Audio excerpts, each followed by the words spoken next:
আসসালামু আলাইকুম। জন্ম নিবন্ধনের যে সার্ভার, এটা কিছুদিন পর পর পরিবর্তন বা কিছুটা আপডেট হতে থাকে। তো নতুন জন্ম সনদের জন্য আবেদন করতে হলে আমাদের করণীয় কি? আমাদের মধ্যে অনেকেই রয়েছে যাদের বয়স অনেক, বয়স 30-35 বা এর থেকেও বেশি, এদেরও নতুন জন্ম নিবন্ধন আবেদনের প্রয়োজন হচ্ছে। অথবা কারো 45 দিন থেকে শুরু করে 7 বছর 10 বছর পর্যন্ত এদেরও জন্ম নিবন্ধন নতুনের জন্য আবেদন করার প্রয়োজন পড়ছে। এখন কথা হচ্ছে কোন বয়সে কোনটা দিয়ে আবেদন করতে হয় এবং কোন কোন বয়সের লোকেরা পিতামাতার নিবন্ধন ছাড়াই নতুন নিবন্ধন করতে পারবে এবং কোন কোন বয়সে পারবে না, এই বিষয়গুলো আমরা জানি না। এবং জন্ম নিবন্ধন সার্ভারের কিছু পরিবর্তন হতে এখন আরেকটি পরিবর্তন এসে থেমে আছে। এই পরিবর্তনেও অনেকেই আবেদন করতে পারছেন না। কোথায় কি আপলোড করতে হচ্ছে, কাগজের ফাইল সাইজটা আগের থেকে ভিন্ন করা হয়েছে, সেটা নিয়েও সমস্যা হচ্ছে। যাই হোক, যত প্রকার সমস্যায় থাকুক, মূল কথা হচ্ছে যে আমরা কিভাবে যেই বছর বয়সী হোক না কেন নতুন জন্ম নিবন্ধনের জন্য আবেদন করব এবং কাগজটা কিভাবে আপলোড করব, মানে আবেদনটা সম্পূর্ণ করব।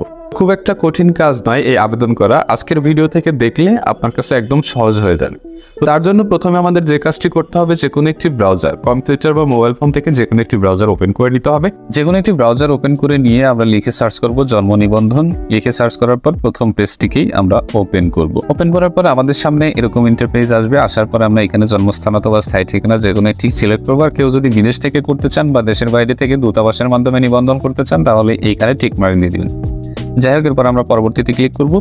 করার পরে এবারে আমরা আমাদের তথ্য দিব। তো আমাদের নাম লিখব। আসলে নামের 3টি অংশ থাকলে কিভাবে প্রথম অংশ শেষ অংশ লিখতে হয় এই বিষয়টি বুঝে যাবেন আজকের ভিডিও থেকে।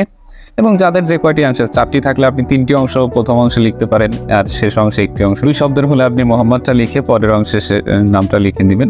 যাই হোক, আমি লিখে দিচ্ছি, আমি যার নিবন্ধনটি করব তার হচ্ছে 3 শব্দের নাম। তো আমি লিখে দিচ্ছি ইমন, শেষ অংশে লিখে দিব আহমেদ। আচ্ছা, ইংরেজিতেও আমরা এমটি, এরপরে ইমন, শেষ অংশে লিখে দেব আহমেদ। আচ্ছা, লিখে দেওয়ার পর এখানে আমরা জন্ম তারিখটি দিব। তো জন্ম তারিখটি আমি দিচ্ছি। দেওয়ার পরে এখানে অনেক কিছু দেখাবে, কি কি ডকুমেন্টস লাগবে এখানে আপনারা দিবেন। হচ্ছে আমার কাছে ডকুমেন্টগুলি আছে, আমরা এখানে টিক দিয়ে দিব। দেওয়ার পরে আমরা পিতা মাতার কততম সন্তান সেটি আমরা সিলেক্ট করে দিব। দেওয়ার পরে এখানে আমরা লিঙ্গ পুরুষ মহিলা কোনটা সেটা দিব। এরপর আমাদের দেশ বাংলাদেশ, বিভাগ রাজশাহী, জেলা সিরাজগঞ্জ, উল্লাপাড়া উপজেলা, ইউনিয়ন পঞ্চকুশি। আপনি আপনারটা দেবেন কিন্তু। ওয়ার্ড নম্বর 6, ডাকঘর বাংলায় আমরা লিখে দিব ডাকঘর বন্যাকান্দি 67-7। এরপরে আমরা ইংরেজিতে লিখে দিব বন্যাকান্দি 67-7। আমরা কোড নম্বরটির সাথে দিয়ে দিব, অর্থাৎ আমাদের পোস্ট কোডটির সাথে দিয়ে দিব। এরপরে আমাদের গ্রামটি দিব এখানে। এরপরে আমরা ইংরেজিতে লিখে দিব। আচ্ছা, লিখে দিলাম। এরপরে বাসা, সড়ক, নাম, নম্বর যদি থাকে দিবেন, না থাকলে দরকার নেই। আচ্ছা, দেওয়ার পরে আমরা পরবর্তীতে ক্লিক করব। পরবর্তীতে ক্লিক করার পরে এখানে আমাদের পিতামাতার তথ্য দিতে হবে। এখন কথাটি হচ্ছে, যাদের জন্ম 1-1-2001 পরে তারা কিন্তু এইভাবে নিবন্ধনে এই যে এখানে পিতামাতার তথ্য লিখতে পারবেন না, পিতামাতার নাম এগুলো কিন্তু লিখতে পারবেন না। যাদের জন্ম 1-1-2001 পরে তাদের শুধু এই 2টা অপশন থাকবে। এখানে পিতার নিবন্ধন নাম্বার এবং জন্ম তারিখ বসিয়ে দিলে অটোমেটিক পিতামাতার নিবন্ধন, মানে নিবন্ধনে থাকা নাম এখানে আসবে। অর্থাৎ যাদের জন্ম 1-1-2001 পরে তাদের যদি নিবন্ধন করতে চান, তাহলে পিতামাতার নিবন্ধন আগে ডিজিটাল করে আসতে হবে, নয়তো আপনি করতে পারবেন না। কারণ এখানে নিবন্ধন নাম্বার এবং জন্ম তারিখ দিতে হবে। দিলে পরে এখানে পিতামাতার নাম অটোমেটিক বসে যাবে এবং সেই নামটি আপনার নিবন্ধনে আসবে। আর যাদের জন্ম 1-1-2001 পূর্বে তারাই শুধু পিতামাতার নিবন্ধন ছাড়াই, মানে ডিজিটাল না থাকলেও তাদের নতুন নিবন্ধনটি করতে পারবেন। তো পিতার নাম দিলাম মোহাম্মদ নুরুল ইসলাম। এরপরে আমি ইংরেজিতে দিব। পিতার জাতীয় পরিচয়পত্র নম্বর যদি দেন দিবেন, না চাইলে দরকার নেই, আপনি আপনার থাকলে অবশ্যই দিয়ে দিবেন, আমি দিচ্ছি না। এরপরে পিতার জাতীয়তা আমরা এখানে বাংলাদেশ দিয়ে দিব। এরপরে মাতার নাম বাংলায় মোহাম্মদ সাজেদা খাতুন দিয়ে দিলাম। এরপরে আমি ইংরেজিতে সাজেদা খাতুন দিয়ে দিচ্ছি। এরপরে জাতীয় পরিচয়পত্র নম্বর যদি থাকে অবশ্যই দিবেন, জাতীয় পরিচয়পত্র না থাকলে দেওয়ার দরকার নেই, তবে যদি আপনার থাকে অবশ্যই আপনি দিবেন। এরপরে মাতার জাতীয়তা বাংলাদেশি। আচ্ছা, দিয়ে দিলাম। আমরা বানানগুলো চেক করে নিব অবশ্যই। তো এখান থেকে আমরা পরবর্তীতে ক্লিক করব। পরবর্তীতে ক্লিক করার পর এবারে আমাদের ঠিকানা, এখানে দেখতে পাচ্ছেন স্থায়ী ঠিকানা, বর্তমান ঠিকানা, এগুলো আমাদের দিতে হবে। আমাদের সবগুলো এক হলে আমরা শুধু এখানে টিক মার্ক দিয়ে দেবো, আর কিছুই করতে হবে না। আর যদি আলাদা হয় তাহলে আপনার আলাদা ঠিকানা পুনরায় আপনি লিখে দিবেন। তারপরে এখানে দেখতে পাচ্ছেন পরবর্তী, আমরা পরবর্তীতে ক্লিক করব। পরবর্তীতে ক্লিক করার পরে এখানে সংযোজন, যেহেতু আমার জন্ম 1999 পূর্বে, সেহেতু আমার ভোটার আইডি কার্ড সার্টিফিকেট যে কোনো একটা কিছু লাগবে। নিবন্ধনটা করতেছি, এই নিবন্ধনকারীর বয়স হচ্ছে 1999, সেহেতু ওনার সার্টিফিকেট, ভোটার আইডি এগুলো কিছু একটা আছে, সেটা আমাকে আপলোড করতে হবে। তো আমি প্রথমে আপলোড করব হচ্ছে সার্টিফিকেট।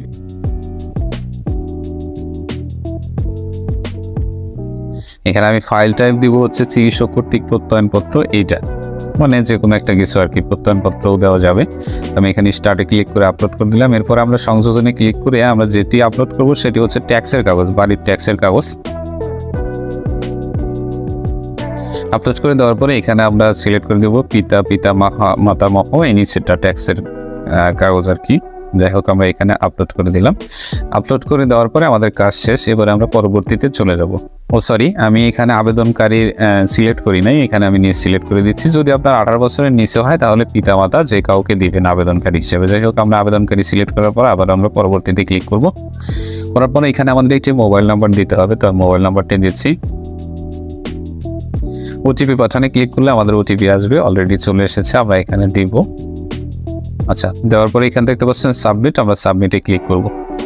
সাবমিটে ক্লিক করার পর আমাদের আবেদনটি হয়ে গেছে। এই আবেদন আইডিটি আমাদের কাছে রাখতে হবে এবং এখানে দেখতে পাচ্ছেন আবেদন প্রিন্ট করে প্রয়োজনীয় কাগজপত্র আগামী 19, আমি আজকে আবেদন করলাম, আমাকে তারিখ দিয়ে দিয়েছে, এই তারিখের মধ্যে যেতে হবে, নইলে আবেদনটা বাতিল হয়ে যেতে পারে। তো অবশ্যই আমরা চলে যাব এই আবেদনের। প্রথমে আমরা এই পেজটি মোবাইল দিয়ে আবেদন করলে স্ক্রিনশট দিয়ে নিব। আচ্ছা, দেওয়ার পরে এখানে দেখতে পাচ্ছেন আবেদনপত্র প্রিন্ট। আচ্ছা, এখান থেকে আবেদনপত্র প্রিন্টে ক্লিক করলে দেখি কি বলে। আচ্ছা, হচ্ছে না, তারপরেও কিন্তু আমরা এটা ডাউনলোড করতে পারবো, প্রিন্ট করতে পারবো। তো তার জন্য আমাদের একটু কষ্ট করতে হবে। আমরা এখান থেকে জন্ম নিবন্ধনে চলে যাব। যাওয়ার পরে এখানে দেখতে পারবো আবেদনপত্র প্রিন্ট নামক অপশন আছে, আমরা এখানে চলে যাব।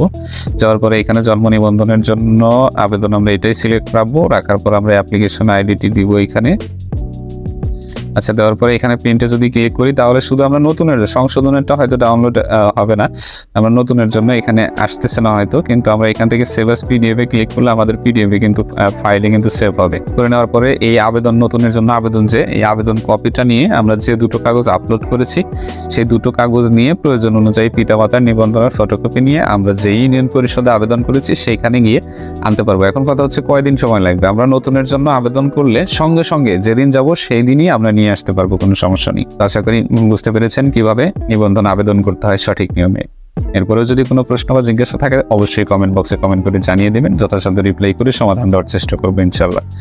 আজকের ভিডিও পর্যন্ত।